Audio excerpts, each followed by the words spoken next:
है अपनी भारतीय भाषा में कि बीजेपी जैसे मिलता है ना कहीं वो जो परिस्थितियाँ आई, जो नतीजे आए, बिल्कुल कहीं ना कहीं कार्यकर्ताओं ने दोष दिखा भी है।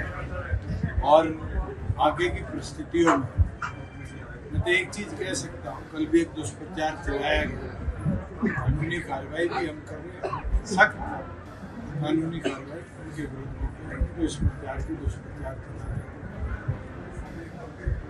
लोकसभा के परिणामों के बाद जल्द जिला स्तर पर कार्यकर्ताओं से चर्चा भी पार्टी करेगी।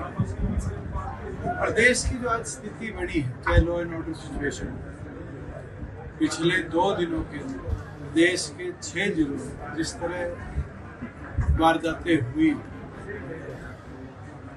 चाहे वो झांसी के अंदर लड़का लड़की का शव मिला, चाहे हिसार के अंदर दिन दहाड़े शोरूम में गोलियां चलाई, फिर पार्टी सब चीजों को जनता के बीच में जाने के कानूनी व्यवस्था की लड़ाई।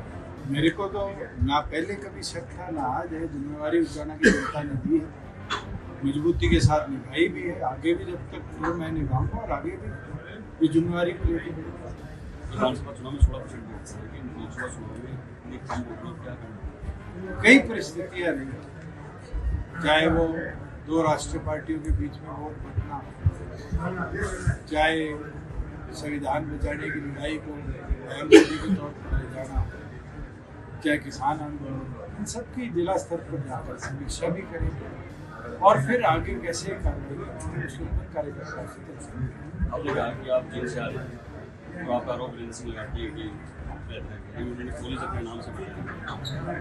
तो यहाँ तो इतिहास सबको किस तरीके से सर छोटू राम के नाम पर ट्रस्ट बनाया गया, लोगों से चंदा इकट्ठा किया गया और फिर उसको राजीव गांधी के नाम पर जाना का आम बच्चा इन चीजों से, मुझे ज्यादा इसका विवरण देने की जरूरत नहीं, किसने यहाँ कैसे अपना साम्राज्य बनाने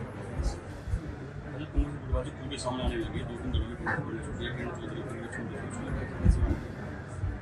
कांग्रेस का बंटवारा भी शुरू। अभी तो हमने बहुत नामों की आप लोगों से चर्चा सुनी है पिछले 20 दिनों की, ये भी जाएगा ये भी जाएगा। ये तो देखने की बात है कि अगले 2 से 3 महीने राजनीतिक उलटफेर की बहुत लोग अपनी अपनी पार्टियों से दूसरी पार्टियों में जाएंगे और दूसरी पार्टियों में किसी और पार्टी में। लोकसभा में भी देखने को मिला, विधानसभा में देखने को मिला। वीरेंद्र सिंह का कहना है कि लोग क्षेत्रीय धर्म का कोई वजूद हरियाणा में नहीं है, इस चुनाव में काफी हद तक शामिल है। ये तो इतिहास है, बड़ी पर्ची छोटी पर्ची के अंदर राष्ट्रीय दलों में बंटवारा रहा है और छोटी पर्ची की जब बात आई तो फिर रीजनल पार्टीज को लोगों ने बनाया। और मैं ये मानता हूँ कि रीजनल पार्टीज और रीजनल पार्टी जनता का दर्द को क्षेत्र के लेवल, प्रदेश के लेवल पर अगर कोई समझ सकता है तो रीजनल पार्टी उसका निवारण कर सकती है। अब ऐसे ही बात करके कि एक जैसे इंडिया की प्रेसिडेंट आएगा नेशनल गवर्नमेंट बनाता है, लेकिन जीती में कुछ शामिल है। चलो मैं तो इन चीज़ों पे भी विचार भी नहीं हम करेंगे। डॉक्टर अजय सिंह चौटाला जी के नेतृत्व में 22 के 22 जिलों पहले हुएंगे, कार्यकर्ता साथियों से चर्चा करेंगे, फिर आगे की जो राजनीतिक गतिविधि उसको आगे मैं आज आपके माध्यम से खुल के कह देता हूँ, एक राज्यसभा कैंडिडेट के लिए प्रदेश की सीटों पर या तो 10% या मिनिमम 10 प्रपोजल चाहिए। प्रपोजल सेकेंडर के बाद 8 प्रपोजल और चाहिए। भूपेंद्र सिंह हुड्डा जी सारी कांग्रेस के विधायक,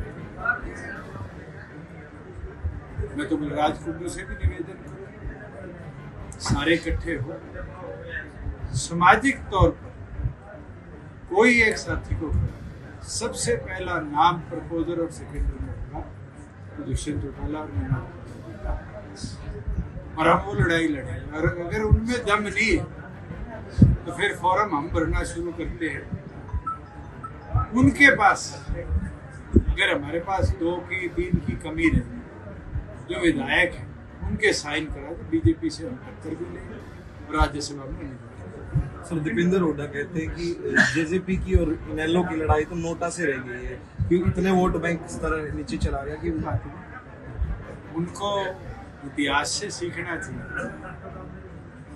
और इतिहास के अंदर शायद उनका परिवार भी कितने चुनाव हारा होगा। उस टाइम तो नोटा नहीं होता था, निर्दलीय रह जाते थे नीचे, निर्दलीय से भी नीचे रहे थे।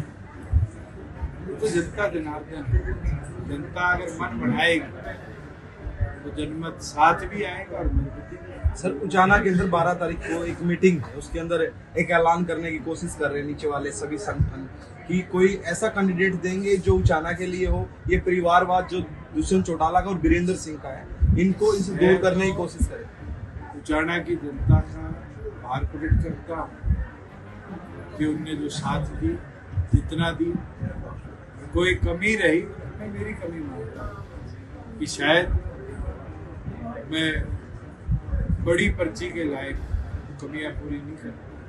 मुझे पूरा विश्वास है कि जब विधानसभा के वोट्स आएंगे तो वही साथी दिन रात एक पार्टी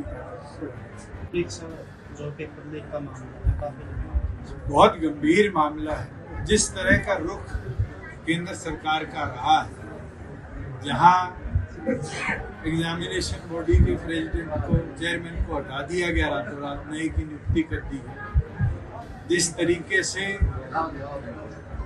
लोगों ने जगह जगह पर ये चीज प्रूव करी कि कुछ रीजनल सेंटर से बड़ी मात्रा में छात्र पास हुए, वहाँ पेपर लीक हुए। इसकी सुप्रीम कोर्ट के किसी सिटिंग जज के अंदर प्रॉपर जांच हो, क्योंकि इसके अंदर एक एपिसेंटर हरियाणा भी रहा है, और हरियाणा के अंदर भी दोनों राष्ट्रीय पार्टियों के लोगों की इन्वॉल्वमेंट इस पेपर के अंदर कहीं ना कहीं कांग्रेस बीजेपी मिलकर इस मामले को दबाना चाहिए। मैं तो प्रत्येक वो छात्र जो इस लीकेज की वजह से या कमी की वजह से आज पीड़ित, उसके साथ खड़े और मजबूती से इस लड़ाई को लड़ें। सर अयोध्या से बीजेपी आ रही थी, लेकिन अब जो लगातार बीजेपी के नेताओं का अयोध्या जाना शुरू हो गया। भारतीय जनता पार्टी के लोग बताएं। सर जयप्रकाश अभी आए थे, उन्होंने एक बयान दिया था विरासत को लेकर